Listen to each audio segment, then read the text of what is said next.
Hello guys, সব ভাই ভালো আছো? তো দেখতে পাচ্ছ আমি আজকে টোটো গাড়িতে একটু টাইম পাস করছি। টাইম পাস, তোমরা যদি টাইম পাস করতে যাও চলে এসো, ঠিক আছে?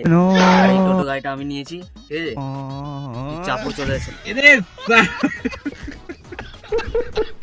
তো ঠিক আছে।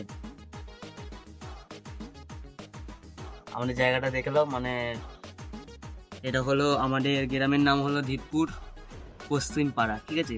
যারা পারো ঘুরতে আসবে, জায়গাটা দেখলাম। ওইদিকেই আমাদের দোকান। আর এটা আমি টোটো গাড়িতে আছি, টোটো গাড়ি। আর এটা হলো আমাদের পাড়া, আর এটা হলো আমাদের ঘর, ঠিক আছে? দেখে নাও, এখন সরকারের রাস্তা করে দিয়েছে। এরকম ব্লগ ভিডিও পেতে আমাকে লাইক কমেন্ট শেয়ার করে দেবে, ঠিক আছে? এরকম ভিডিও পাওয়ার জন্য।